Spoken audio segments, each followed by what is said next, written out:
This episode of Ropin It is brought to you by Trucker Zach's Fan Shop. Click down in the description below to get 10% off your first order of tote bags, tumblers, and t-shirts. Happy shopping! Welcome back to ZBTV. And on this episode of Ropin It, I'm going to be talking about some shutter therapy. But if you want to learn about how I dealt with the power outage, go watch Talk Zach after this episode. Welcome back to ZBTV, and to the debut episode of Ropin It, where I talk about all things related to rodeo photography, shutter therapy, and of course, if I hear something from my fellow YouTubers about a camera announcement that piques my interest, I will be talking about that as well. So, let's put down that camera and let's get started.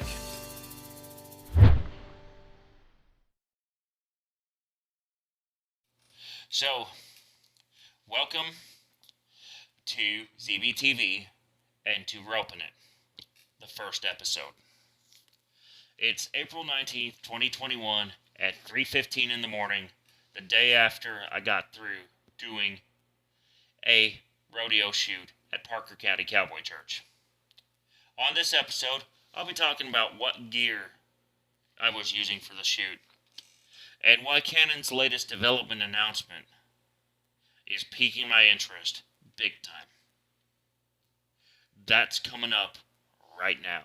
So put down that camera and sit back, relax, and I'll walk you right through this. Okay, so welcome back. And if y'all don't know me, I'm Trucker Zach Bell. And y'all can check out my other shows, Buck Off, Truckin' It, and Talk Zach, right here on either Instagram or YouTube. But as I talk about the shutter therapy session that I did today at Parker County Cowboy Church, bear in mind that it was a very awesome day, and it's just fantastic. So, let me start off with defining shoot. To me, to shoot is to do one of two things. It's either to load up and point a gun at a target and fire that, or it's to do the same with a camera. And I am using the latter definition. To put a memory card in, put a battery in, turn it on, and take pictures. I strictly condemn all of the acts of gun violence that have been happening over the past month. And if you know somebody who's getting bullied or is getting depressed, please talk with them and please try to get them help, so that they do not resort to the acts of criminality that have been happening over the past couple months. So, at the end of this video, I will be sharing some of the pictures that I captured at the Playday event. But right now, let's talk a development announcement. Not only for the growth of this channel, but another development announcement that just happened last week. And I need to let you know my take on that. So as a response to Sony's very stupid flagship camera that just came out, that literally redefines the definition of spray and pray, Canon has decided to go the proper sports camera route.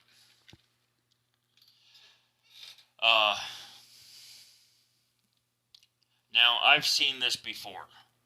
When Olympus came out with the EM1X, it did pique my interest. Sony's Alpha 1 piqued my interest as well. But Canon is taking this to the next level. I'm talking about the R3.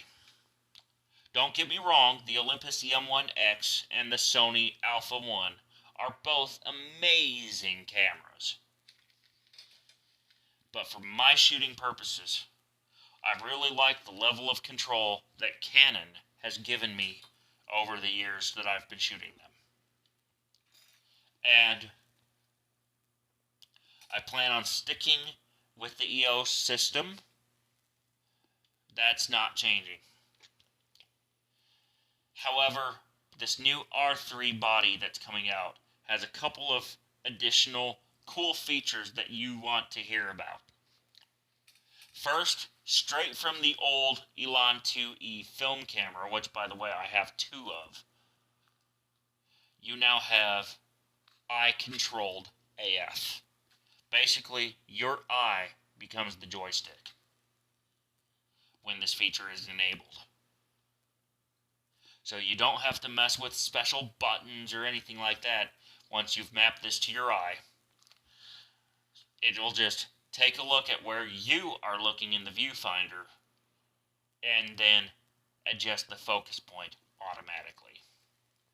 It's really, really cool, and I expect that on the R3 it's going to be even better than it was on the original EOS 3 and Elan 2E models. Because of course it's got a lot more focus points to work with, and it is just absolutely fantastic. The other thing that the R3 has, and all Canon cameras have over the Sony, is just Canon's exceptional ergonomics and their awesome ability to listen to pros and those becoming pro like me and figure out what we need in a camera. And one of the things that Canon realized is that Sony forgot the battery grip on their Alpha 1. So, yeah, I know the Alpha 1 has an optional battery grip, but it's not built in. And for some users, that's okay, because they may embrace that smaller and lighter form factor. But for proper sports shooters, such as me, and such as guys who shoot for the NFL, etc., a battery grip is a must-have feature.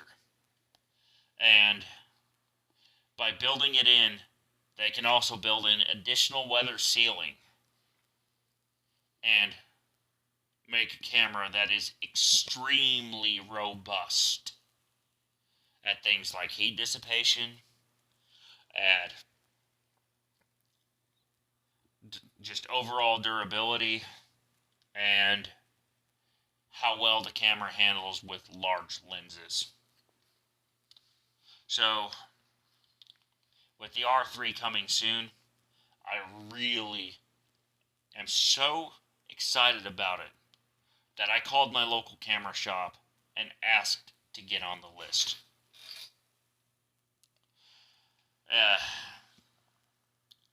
Now, as for today's shoot, make that yesterday's. The weather was fairly cool for Texas in April, and nice sunny day, and of course the arena has a big time backlighting problem, but that proved to be no problem for the current camera I'm shooting with, the EOS RP. Yes, I know it's entry level. Yes, I know it only does a max of 5 frames a second and a normal burst speed of about 1 to 2. But that didn't stop me from capturing some great stuff out there in the arena. And it just, for an entry-level camera, this thing is one of the best you can possibly buy right now. In terms of just how it handles, how it performs, and I mean, yes, I know it's slow compared with some of the new stuff that's coming out.